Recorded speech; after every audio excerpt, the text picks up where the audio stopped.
Deja Brew again. I got another beer review heading straight from Belgium. Lindemans Kriek or Kriek. I can never really say that properly. I've definitely had this beer before, but it's been a long time since I've had it. It's a sour beer. It's not super sour, but so I'm kind of looking forward to it. This is kind of my intro for people that not sure whether they like beers. I say go try this one out because it's just a nice, refreshing drop, pretty much. I think they do something weird. I was reading recently where the yeast comes from the air. Like they leave the barrels open when they're brewing it, and the yeast in the air gets into it, and it's only very local to this region. It's either this one or a different one that is sour. I'll put a little blurb somewhere if I'm correct, or if I'm just having a mild stroke and I like dream that. So we're gonna crack this bad boy open. Good little, so you know you're in good stead there. Oh yes. Yeah, we're happy here. Oh, just a little bit of water still in that bad boy. We're going to make sure that we get all of that out. Now, let's see. Yeah, great cherry flavor, cherry look to it. Like I said, it's been a while. I've learned a lot about beer tasting since I've had this. It's been years since I had one. So yeah, very excited to start us off in Belgium too. It's kind of like the land of the beers, Belgium.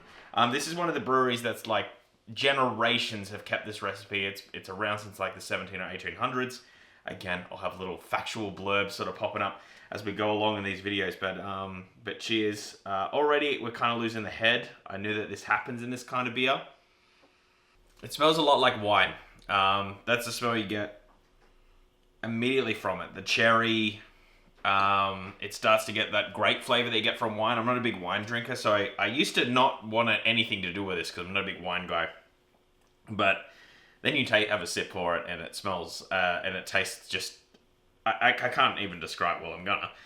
Let's give it a whirl. Cheers, everyone.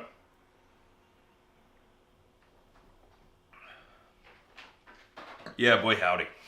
Boy, is that good. It is so sweet, and it's not very sour at all.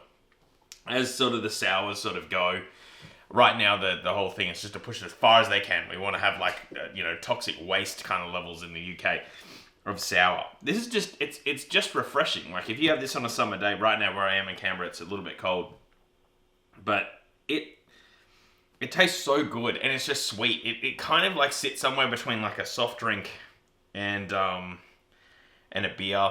Something that you'd have. It smells and tastes a little bit more like a mixer, especially taste. It's just so sweet.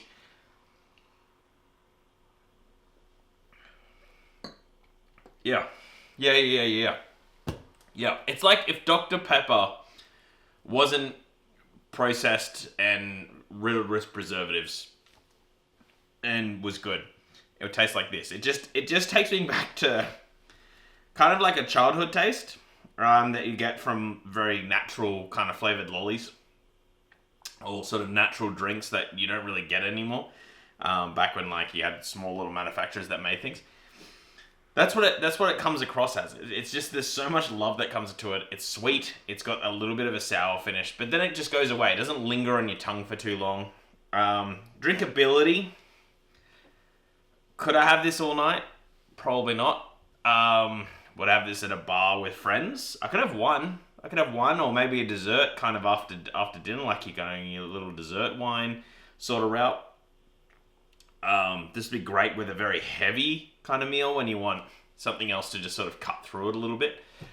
So you beef stroganoffs, those sort of things. This would go down very well if you like that sweet kind of texture coming out at the end of it. Also, a very heavy barbecue when you're kind of getting away from your sweeter sauces and you're getting more into your mustards and those sort of things, your heavy roasts. This would be great with that. Absolutely amazing with it.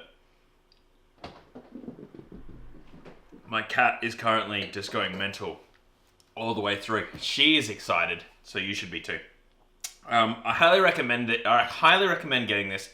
If you don't love sours and you don't really love sweet beers, I would give this a whirl just to see, just because you can start to see what they're trying to do with those sours. You can get a bit of an understanding to it, and it kind of unlocks that little bit of the brain, that little, oh yeah, aha. If you don't like beer, especially when you're talking about your bitters and those sort of things, and someone keeps saying, no, you've got to give beers a try, give this a whirl, because it does kind of open your eyes into what the beer world can be. I just think everyone can like this beer. Everyone really can, unless you like your whole thing is bitters. This is the complete opposite of that. My God, she's full got the zoomies for this beer, so that should be enough. If cinnamon, my cat, is not enough of a barometer, then I don't know what is. I don't know how to help you. Anyway, what I'm gonna rate it out of 100. Oh boy, it's hard with these Lambic beers because they are very different. Like they kind of fit in their own category, if you know what I mean. Like you can't really compare them to a pale ale or even sours nowadays. I'm gonna give it. Oh man, it's a bigger score. It's a bigger score because I just always love it. Just straight away hit that nostalgia bit in my brain. It's like, oh yeah, no, I love this when I was like 10 years ago. I love it now. When I first had it, I was actually in Belgium, so it's kind of bringing me memories into that. It was spring, you could smell all the flowers and everything blooming. I'm pretty sure I had some sort of fried sausage sort of contraption. So I mean that was delightful in itself. Yeah, so I'm gonna give this an. No, I'm gonna rein it in. I almost went too high for y'all. I'm gonna go 78. 78 out of 100. 7.8 out of 10 or 78 out of 100, the way I do the rating. Lock that in, take it to the bank. I'm very happy with that. That's a very good beer. Not super alcoholic as well. I think it's 0.7 standard drinks. So you're not going to get too blotto. Great in the summer. I don't think I mentioned that properly in the review. Great in the summer. That's when, like, if you're out for a picnic with some friends or just at a park and everyone's having one beer, throw this thing out. Be a conversation starter at least. The flavour of the cherries really comes through, along with a few other citrus notes and a couple of other bits and bobs. So, unbelievable beer. It just takes me away. Thank you so much for watching. If you have watched it, you're probably one of the first people to watch my channel. So maybe hit the subscribe button because I don't have any. And you could be the first one. Anyway, thank you everyone. Have a great day. Cheers.